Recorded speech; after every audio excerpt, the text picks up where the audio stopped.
फक्त तुमच्यासाठी. सकाळचे 8 वाजले होते. मोबाईल चाळत बसलो होतो. फेसबुकवर कोणाचे वाढदिवस आहेत का ते पाहून मेसेज करत होतो. बायकोला ऑफिसला जायचे होते, त्यामुळे तिची आवरावर चालू होती. आई किचनमध्ये नाश्ता बनवत होती. अण्णा, माझे वडील आणि रेवती, माझी 6 वर्षाची मुलगी, सकाळी सकाळी फिरायला सोसायटीच्या बागेमध्ये गेले होते. अरे आनंदा, आंघोळ करून घे, पाणी तापले, असा आईचा आवाज आला. तसा मी बोललो, हो आलो 5 मिनिटात. काय मेलं त्या मोबाईलमध्ये असतं. दिवसभर मोबाईल हातात धरून बसलेला असतो. आईची बडबड चालू होती. तेवढ्यात बाहेर रेवतीचा आवाज आला, पप्पा, अण्णांनी बघा तिथं पडलेले आंबे उचलून आणलेत. आवाज ऐकताच माझ्या कपाळावर आठ्या पडल्या. 2 महिन्यापूर्वीच मी स्वतःच्या फ्लॅटवर राहायला आलो होतो. त्याआधी अण्णा आणि आई गावी राहत होते. मी, रेवती आणि माझी बायको इथे पुण्यात भाड्याच्या फ्लॅटमध्ये राहत होतो. रेवतीने बाहेरून बेल दाबली आणि मी पटकन उठून दरवाजा उघडला. अण्णा आणि रेवती आत आले आणि दरवाजा लावून घेतला. मी अण्णाकडे वळालो. अण्णांनी 15 ते 20 आंबे आणले होते. झाडावरून पडलेले असल्यामुळे त्यातील काही आंबे फुटले पण होते. अण्णा, कळत नाही का तुम्हाला? पडलेले आंबे उचलून आणले. अरे पोरा, कोणी टाकून दिलेले आंबे नाहीत, ते झाडाचेच खाली पडलेले आंबे आहेत. अण्णा म्हणाले, ते काही असू द्या, आपण आता फ्लॅटमध्ये राहतो. असल्या भिकार सवयी सोडा, नाहीतर रेवतीला पण त्या सवयी लागतील. अण्णा काही न बोलता पिशवीतून आंबे काढत होते. आणि हो, आता इस्त्री केलेले कपडे घालायचे, चुरगळलेले कपडे घालायचे नाही. ते भोकं पडलेले बनियान आधी टाकून द्या. दरिंद्रीपणाचे लक्षण सोडा आणि जरा चांगले वागा. अरे बाबा, आता तुझ्या घरात राहायचे म्हणल्यावर तुझंच ऐकावं लागेल. अण्णा, अहो, तुम्ही 30 वर्षात कमवला नसेल एवढा पैसा मी एका वर्षात कमावतो. त्यामुळे असली फालतूची काटकसर करू नका. आणि हो, अजून एक, तुम्ही सारखं सारखं खाली गेटवर वॉचमनशी गप्पा मारत बसत जाऊ नका. सोसायटीतली माणसं तुमच्याकडे बघतात. बरं दिसत नाही ते. किती झालं तरी ते आपले नोकर, त्यांच्याशी एवढी सलगी ठेवायची नाही. माझा तोंडाचा पट्टा चालू होता आणि अण्णा ते आणलेले आंबे आतमध्ये धुवायला घेऊन गेले.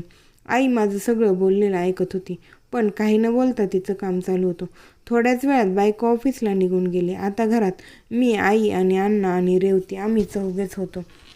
अशाच गरमागरमीच्या वातावरणात दुपारचे 2 वाजले. जेवण वगैरे उरकल्यावर मी पुन्हा मोबाईल हातात घेऊन बसलो. आई पलीकडे चटईवर बसली होती. रेवती तिची खेळणे मांडून तिच्या भाऊलीसोबत खेळत होती. अण्णा खुर्चीतून उठले आणि सकाळी आणलेले आंबे घेऊन आले. त्यांनी सगळे आंबे एका पोत्यावर टाकले. मी आपलं बघून न बघितल्यासारखं केले. आंबे बघून रेवती अण्णाजवळ गेली.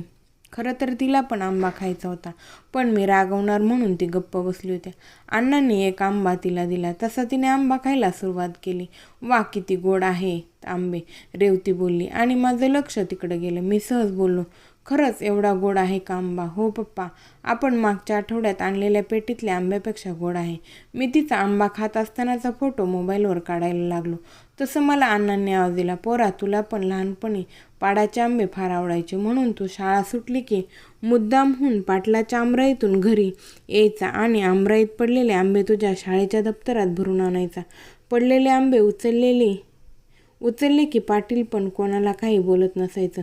झाडाचे आंबे पाडले की मात्र पाटलांचा नुकसान व्हायचं. मी अण्णा बोलत असल्याचं पाहून मोबाईल बाजूला ठेवला. तू लहानपणी आणलेल्या त्या आंब्याला माती लागलेली असायची, नाहीतर ते आंबे पाखरांनी खाल्लेले तरी असायचे, तरी पण तुला ते आंबे आवडायचे. आता तुझ्याकडे पैसे आलेत म्हणून तुला ते सगळं नकोसं वाटायला लागले. आमची चुरगळलेली फाटकी कापडं तुला नकोशी वाटायला लागलेत. गावाला दुष्काळ पडला होता तेव्हा फक्त 3 टाईमच्या जेवणावर मार्केट यार्डात रात्रीच्या पाळीला वॉचमन होतो. मी रात्रीचं वॉचमन काम आणि दिवसा हमाली केली. त्या टायमाला तुझ्या आईने 4 घरची धुणी भांडी केली, तर कधी कुणासमोर हात पसरला नाही. अरे, आपल्या सोसायटीचा वॉचमन पण माणूसच आहे की, आणि त्याच्या पोरांनी नशीब काढलं तर तुझ्यासारखा साहेबच होईल की.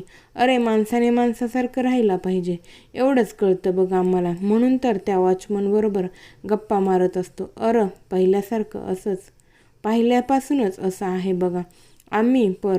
एक मातूर छाती ठोकून सांगतो, तुला धरून 6 पोरं वाढवली, पर कधी 1 रुपयाची सुद्धा लबाडी केली नाही बघ.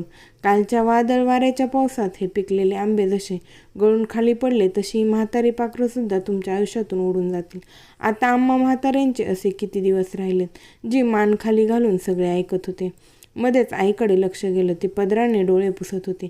माझ्या डोळ्यात पण पाणी आलं. तसा मी अण्णांच्या पुढे हात केला आणि अण्णा म्हणाले, अण्णा एक गोड बघून आंबा मला द्या की. अण्णाच्या चेहऱ्यावर हसू फुललं. तसा सुरकुतलेला त्यांचा चेहरा टवटवीत दिसायला लागला. खरंच मित्रांनो, प्रत्येकाच्या घरात असा वयोवृद्ध वटवृक्ष असतो. कुटुंबाची काळजी घेता घेता खंगून गेलेला असतो. घरातल्या अशा म्हाताऱ्या आजोबा किंवा आईवडिलांना थोडं त्यांच्या मनाप्रमाणे सुद्धा जगू द्या, कारण आयुष्यभर ते मन मारून जगलेले असतात फक्त तुमच्यासाठी. धन्यवाद. समाप्त.